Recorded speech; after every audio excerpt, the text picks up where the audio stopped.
diwajibkan berpuasa atas kamu sebagaimana diwajibkan orang-orang sebelum kamu, supaya kamu bertakwa.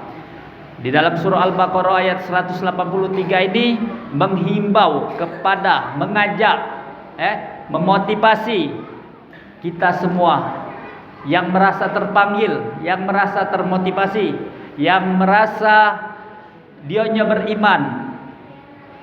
Ya ayyuhalladzina amanu, wahai orang-orang yang beriman. Orang-orang yang beriman diajak. Kalau wong ndak puasa, berarti selain beriman apa itu? Kafir. Ada yang ngatok ke non muslim, seralah. Pokoknya yang dihimbau itu adalah orang-orang yang beriman. Mudah-mudahan kita yang hadir di sini, yang telah mewakafkan musola ini, yang telah membangun musola, yang telah menjadi jemaahnya, tetap terpanggil menjadi orang-orang yang beriman. Tetangga masjid, tetangga musola ini, kutiba alaikumusiyam, diwajibkan berpuasa atas kamu. Jadi kita diwajibkan. Mulai pada puasa ini diwajibkan tanggal tahun kedua Hijriah pada bulan Sya'ban. Pokoknya kita sebelum Ramadan itu ada doa, Allahumma barik lana fir Rajaba wa Sya'bana wa balighna Ramadan.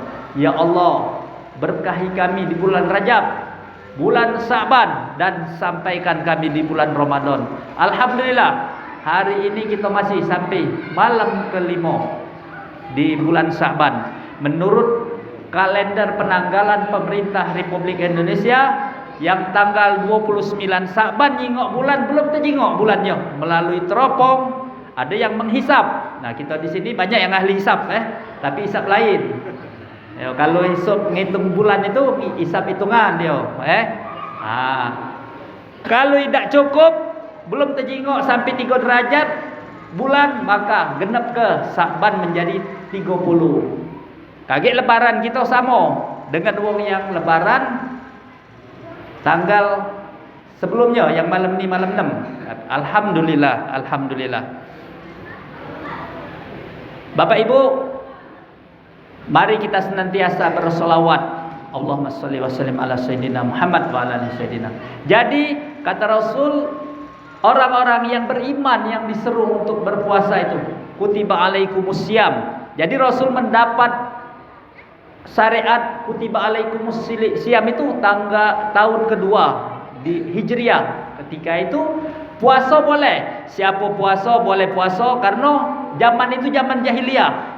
Boleh puasa, boleh tidak.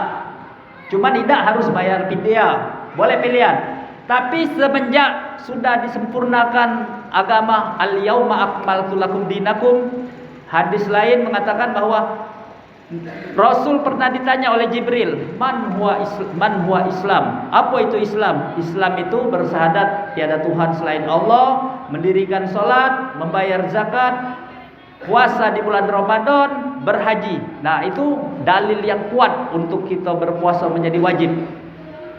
Sudah kutiba alaikumusiyam, karena puasa ini telah dilakukan oleh orang-orang sebelum kita, sebelum Nabi Muhammad, seperti ajaran Nabi Ibrahim alaihissalam, ajaran Nabi Daud. Nah, kalau Nabi Daud tuh tahu puasa Nabi Daud, sari puasa, sarida, sari puasa, sarida. Kama kutiba alaikum la min qablikum la'allakum tattaqun. Jadi apa tujuan berpuasa? Yaitu agar banyak manfaat puasa ini. Apa yang diperintahkan Allah pasti banyak manfaat. Misalnya Allah melarang kita makan babi. Setelah diteliti oleh ilmu kesehatan, banyak manfaatnya. Rupanya babi itu kalau direbus 100 derajat Celcius, itu umatnya tidak mati, cacing-cacing. Ini jadi manfaatnya banyak, yang perintah maupun larangan. Banyak perintah-perintah agar kita menjadi orang yang bertakwa. Takwa itu apa? Taat kepada Allah, melaksanakan perintah Allah. Pada saat yang sama tinggalkan apa-apa yang dilarang oleh Allah. Kita ini Bapak Ibu, melaksanakan perintah Allah galak. sholat galak, tapi maksiat jalan, itu namanya STMJ. Ya, apa singkatan STMJ? Sholat terus, maksiat jalan. Na'udzubillah. Nah, jadi kalau kita pengen kampung kita di Sukarjo ini, RT 10 dan sekitarnya, jadi wong yang bertakwa. Salah satu mediasi untuk menjadi orang bertakwa adalah puasa ini. Nah, puasa. Nah, pembuka puasa ini apa? Biar kita puasa kita ini ada kunci-kuncinya. Seperti wong yang mewakafkan musola ini, apalah kelebihannya? Pasti ada kelebihan. Mbah itu dulu, dia galak sehingga anak-anaknya galak, rela mewakafkan musola ini menjadi tempat ibadah. Nah, apa itu kelebihannya? Pasti anak turunannya yang tahu, yang ngerti. Apa kelebihan mbah yang mewakafkan musola ini? Nah, kalau kita pengen pembuka puasa ini, kunci ibadah ini adalah sholawat kepada Rasulullah sallallahu alaihi wasallam. Salah satunya, innallaha wa malaikatahu yusholluna 'alan nabi ya ayyuhalladzina amanu shollu alaihi wasallimu taslima. Wahai, sesungguhnya Allah dan para malaikat bersolawat kepada Nabi. Ya, wahai orang-orang yang beriman. Nah, wong yang beriman yang galak bersolawat ini. Kalau ditawak ke wong yang selain wong beriman, tak galak dia bersolawat. Ngapain nak bersolawat? Sallu alaihi wasallimu taslima, maka bersalawatlah kepada Nabi. Jadi ada kisah, wong yang bersalawat kepada Nabi ini, dia ketika berjalan sama anaknya nak ke Mekah. Perjalanan ke Mekah itu bukannya cak kita sekarang naik pesawat 9 jam, benar Bu? 9 jam sampai ke Jeddah atau ke Madinah. Baik dari Jakarta maupun dari Palembang. Kalau zaman nenek moyang kita, sebelum-sebelumnya itu naik kapal laut. Itu 3 bulan, 6 bulan baru balik. Kadang tuh dibaca ke Yasin dulu, nak balik-balik, nak idak-idak. Sakitnya. Nah, kalau kita sekarang lemak. Nah, ada seorang kisah wong berjalan. Nak ke Mekah itu kan berjalan. Walaupun dia naik kapal, jalannya jauh masih. Kalau ada kendaraan naik unta. Dan dalam perjalanan itu meninggal wah itu. Nak meninggal sama anaknya. Anaknya bingung, nak diapalah ini? Wah ini, jadi bapakku ini. Jadi saking letihnya dia tertidur dia. Dalam tidurnya tu dia jengok, wajah baknya itu hitam nian, kosong. Nah, mek mano ini?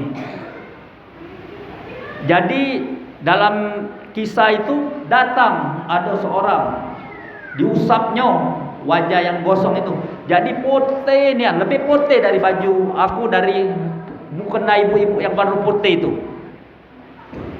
Nah, rupanya kelebihan wak itu apa? Walaupun dia tidak dulunya banyak maksiat, solatnya bolong-bolong, puasanya kadang puasa, kadang tidak. Cak Nabi Daud, padahal puasa wajib. Tapi ada amalan dia bersolawat kepada Nabi sallallahu alaihi wasallam. Allahumma sholli ala Muhammad, Allahumma sholli ala Muhammad. Jadi mukanya bersih. Nah, ini kelebihan. Ada kelebihan kita tuh. Ada lagi satu kisah lagi, wong yang galak belaut. Kalau nenek moyang kita dulu adalah pelaut, pelaut. Karena rata-rata dan ini sebelum daratan ini adalah kepulauan, yaitu Sriwijaya itu banyak laut-laut, sungai, nelayan-nelayan. Suatu saat ada seorang itu baca selawat di nelayannya, gawinya nelayan. Baca selawatnya salah. Tidak cak kita ni, cak baca ini, Allahumma sholli ala sayyidina Muhammad. Dia tidak itu, salah dia bacanya. Ada seorang yang benarkannya, gurunya. Jadi dibenarkannya. Baca selawat ini, Allahumma sholli ala sayyidina Muhammad, Allahumma sholli ala Muhammad. Dibenarinya lagi. Saro nak benari yang bacaan agak miring ini. Akhirnya baca dia, lari pergi gurunya. Sudah pergi itu lupa lagi dia, apalah yang bacaan tadi yang dibenarkannya. Akhirnya orang itu melompat, malu guru aku tadi. Berjalan dia di pojok banyu itu. kejarnya. Nah, sini guru, ujinya. Tuan guru, apa dia bacaan tadi itu? Gurunya heran. Ya Allah, aku yang ajar ke dia nak kacak jalan pucuk banyu ini. Apa dia bacaan solawat? Bacaan solawat kau itulah yang apa yang kau bacalah, uji gurunya tuh. Saking kagumnya guru itu, jingok muridnya yang baca solawat walaupun salah solawatnya. Oleh karena itu, untuk pembuka ibadah-ibadah kita, baik itu puasa, solat, itu kita biasakan bersolawat agar kita mendapatkan syafaat. Allahumma sholli ala sayyidina Muhammad wa ala sayyidina Muhammad. Jadi solawat tu mek mana? Kapan baca solawatnya? Boleh berzikir mek ni, bisa. Nah, kalau memang pacak kita ada amalan khusus kita. Kalau aku pernah ngisi tausiah di sini, zikir kita ada zikir kolbi, ada zikir hati. Hati itu kan kolbi, kalau lisan. Kalau zikir kolbi itu baca Allah Allah hati kita. Walaupun kita diam dengar ceramah sambil masak, baca kita bersolawat baca dalam hati kita. Allah Allah Allah. Itu biasa ke habis solat berapa kali? 1000 kali kalau baca. Kalau zikir lisannya baca la ilaha illallah habis solat berapa? 165 kali. Nah, kaget ibu-ibu, bapak-bapak, saudara-saudara yang biasa ngamal ke ini, kaget baru terasa ketika kita nak meninggal kaget. Nah, jadi yang biasa mandi ke kaget lemak, mandi ke yang mau meninggal nih, ya. Kita dewek yang merasa kena lemak, ada amalan. Nah, emang itu juga solawat. Malam-malam nak tidur, bacalah solawat yang paling ringan. Allahumma sholli ala Muhammad, Allahumma sholli ala Muhammad, Allahumma sholli ala Muhammad. Berapa kali? Kalau baca 1000. Jadi mantap kita. Setiap malam 1000 kita baca solawat. Daripada kita buka WA ni baca tahan kita 4 jam sampai ngecas pula. Zaman now ni. Tapi kita solawat tidak kita baca solawat yang paling ringan. Sambil ngecas, sambil nelpon, padahal bahaya. Ada yang sambil ngecas, ninggal ke HP, terbakar rumah. Nah, mudah-mudahan dengan bersolawat, kita juga termasuk murid daripada sekumpul, guru sekumpul yang di Martapura, Kalimantan itu. Siapa yang baca selawat 1000 kali, dia termasuk anak spiritual dia. Jadi Bapak Ibu, kalau Bapak Ibu punya kesempatan, bacalah solawat untuk pembuka ibadah-ibadah kita. Baik itu kita nak pergi haji, nak solat, nak puasa dan lain sebagainya. Mudah-mudahan bermanfaat.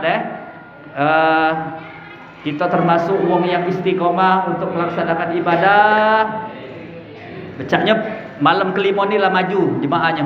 Mana Pak Dayat? Ya, kemarin tu Pak Dayat berfikir, tak muat ini musola ni, nak bangun 2 lantai. Tapi malam kelima lah maju jemaahnya. Tapi yang masih mantap ini mudah-mudahan istiqomah. Istiqomah ini tak banyak-banyak. Kalau kita baca selawat 1000, jangan nak banyak-banyak. Bulan Ramadan 72.000. Habis puasa tidak baca selawat. Lebaran lebar pula. Jangan. Walaupun dikit 1000 kita baca selawat, cuman terus-menerus continue. Kalau hari ini kita solatnya berzikir, berdoa sama-sama, mudah-mudahan ibadah kita selanjutnya kita mengikuti Rasul. Mestinya ada perubahan pendidikan, ya. Segala ibadah, solat yang kita lakukan itu kita disuruh oleh Allah disiplin di waktu. Yang inti lagi puasa adalah dapat mencegah perbuatan keji dan mungkar. Kalau wong solat masih berbuat maksiat, itu berarti ada yang salah solatnya. Karena hak dan batil ini tidak boleh bercampur. Ibarat banyu dengan minyak, walaupun dikudek-kudek masih berpisah dia. Untuk menguranginya kita baca salawat, istighfar kita dengan solawat. Mudah-mudahan solawat yang kita lakukan akan membawa kebaikan untuk diri kami pribadi dan kita semua. Lah kenal dengan aku Bapak Ibu Ada yang kenal ya? Kami tetangga di sini Nama aku M. Tony Ariandi ya. Sehari-hari adalah ketip. Nah, kalau bahasa dulu penghulu, kalau sekarang penghulu, dulu ketip namanya. Sehari-hari ketip di Ilir Timur 2. Gawe aku menghalalkan yang haram ya, yaitu akad nikah. Jadi kalau kenal lagi semakin ini kan kenal dengan tetangga. Jadi jangan jauh-jauh kalau nak ngajak makan ayam kecap, jangan jauh-jauh ngajak Pak penghulu kita ya. Ya siapa tahu kan dalam tahun ini ada kakek ya yang paling tidak yang senyum-senyum gitu Nah mudah-mudahan nak membantu nak punya ponaan kenalan. Aku punya istri dan 2 anak ini saja yang dapat kami sampaikan. Mudah-mudahan tausiah yang singkat ini memotivasi diri kami pribadi dan hadirin hadirat yang berbahagia untuk menambah kekuatan iman dan Islam kita, membuka kekuatan iman amal-amal yaitu dengan bersolawat kepada Nabi. Mari kita bersolawat tibil qulub. Allahumma sholli ala sayyidina Muhammadin tibbil qulubi wa dawaiha wa afiyatil abdani wa shifaiha wa nuril absari wa